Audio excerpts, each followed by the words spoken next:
రాష్ట్రంలో ఉండే ప్రజలకి, దేశంలో ఉండే ప్రజానీకానికి నమస్కారాలు. నిన్న జరిగినటువంటి పార్లమెంట్లో జాతికి విద్రోహం జరిగింది, మహిళలకు అన్యాయం జరిగింది.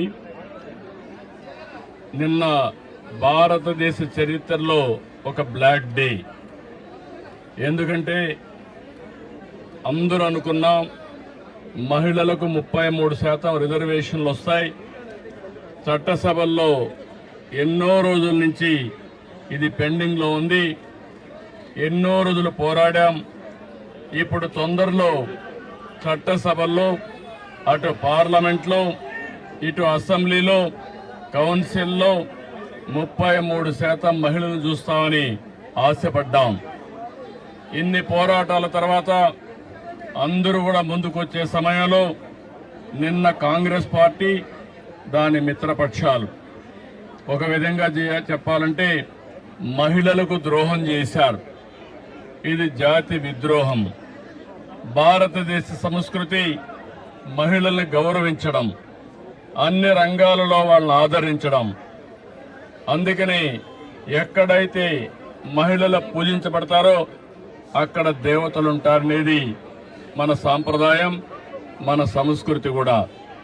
అలాంటి సంస్కృతి సాంప్రదాయాలకి భిన్నంగా నిన్న జరిగిన ద్రోహం ఈరోజు నిడదవోల్లో నిరసన తెలియజేస్తున్నాం.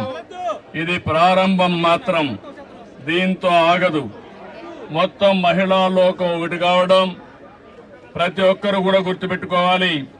మన ఇంట్లో ఉండే ఆడబిడ్డలను గుర్తుపెట్టుకుని దేశంలో ఉండే ఆడబిడ్డలందరూ పైకి రావాలి, వాళ్ళ ఆత్మగౌరవంతో బ్రతకాలని నినాదంతో మనందరం ముందుకు పోవాల్సిన అవసరం ఉంది. దీనికి కుంటు సాకులు చెప్పారు. నిన్న చాలా స్పష్టంగా చిన్న రాష్ట్రాలకు నష్టం జరుగుతుందని మాట్లాడారు. కానీ ప్రధానమంత్రి గారు, అమిత్ షా గారు చాలా స్పష్టంగా చెప్పారు, దక్షిణాది రాష్ట్రాలకు అన్యాయం జరగదు, అదే మాదిరిగా నార్త్ ఈస్టర్న్ స్టేట్స్ కి అన్యాయం జరగదు, చిన్న రాష్ట్రాలకు అన్యాయం జరగదు. ఈ పొండే సీట్లతోనే 50% యూనిఫామ్ గా అన్ని రాష్ట్రాల్లో పెంచుతామన్నారు. యూపీలో 50% పెంచితే ఆంధ్రప్రదేశ్ లో కూడా 50% పెంచుతారు. అలాంటి అనౌన్స్మెంట్ ఇచ్చి చట్టంలోని పెడతామని చెప్పిన వీళ్ళు రాజకీయ అజెండా కోసం ఈరోజు ఇలాంటి దుర్మార్గం చేసే పరిస్థితికి వచ్చారు. ఇది చాలా బాధాకరం. నేనైతే 3 దశాబ్దాలుగా దీనికోసం పోరాడుతున్నాం. పోరాడి సాధించుకునే ఈ సమయంలో దీన్ని మారుగా చేయడం అనేది చాలా క్షమించరాని నేరం అని కూడా మరొకసారి తెలియజేస్తున్నా. ఈరోజు ఆ పార్టీలు గుర్తుపెట్టుకోవాలి. ఏ ముఖం పెట్టుకొని రేపు ఆడబిడ్డల్ని ఓటు అడుగుతారని అడుగుతున్నా. ఆడబిడ్డలంటే అంత చులకనని అడుగుతున్నా. అంటే ఆడబిడ్డల్ని ఇంటి వరకే పరిమితం చేయాలన్న అహంకారంతో ఇలాంటి దుర్మార్గమైన కార్యక్రమానికి దోహదం చేశారు. అందుకే నిన్న ఒక విద్రోహ దినం, ప్రతి ఇంటికి తీసుకుపోవాల్సిన అవసరం ఉంది. ఈ రోజు మాత్రం ఇక్కడ ప్రారంభం. నేను స్వచ్ఛ ఆంధ్రప్రదేశ్ ప్రోగ్రామానికి ఇక్కడికి వచ్చినప్పుడు నేను మార్నింగ్ అనుకున్నాం, మిత్రపక్షాల ముగ్గురం కలిసి నేను వచ్చే మునిపే పవన్ కళ్యాణ్ గారితో మాట్లాడాను.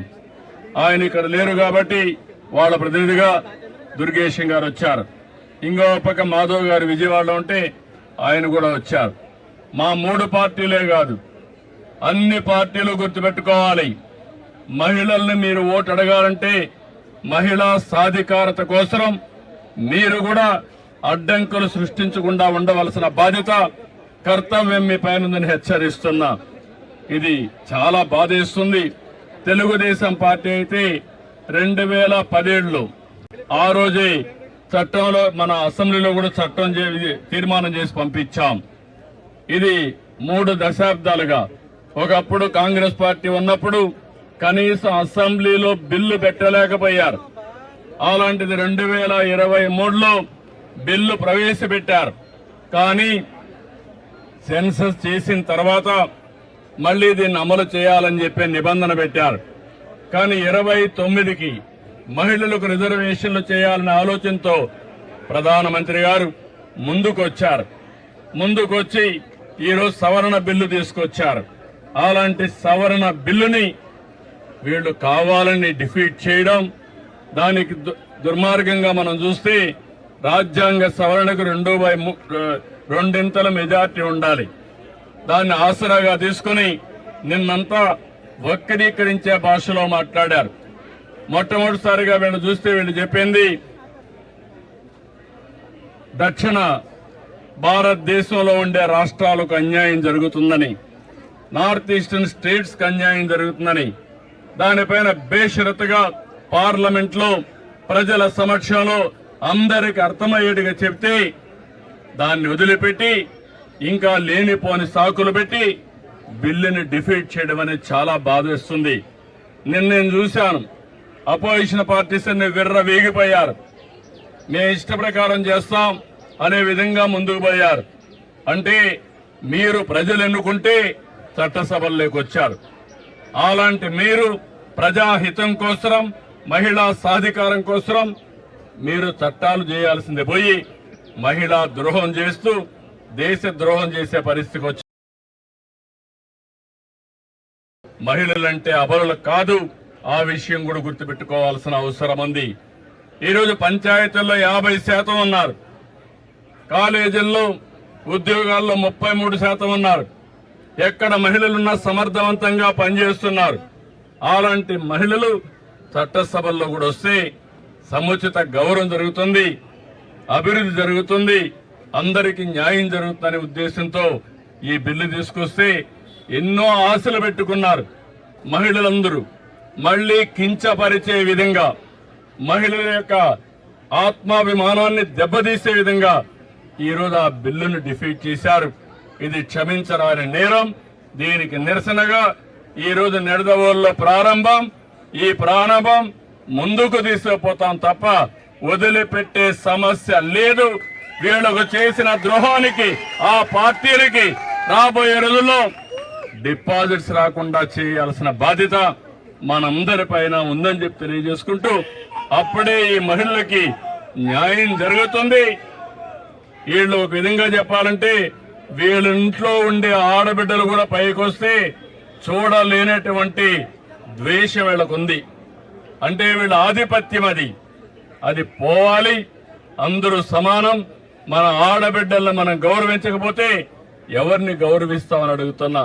కాబట్టి దీన్ని నేను చాలా తీవ్రంగా ఖండిస్తున్నా, గర్హిస్తున్నా.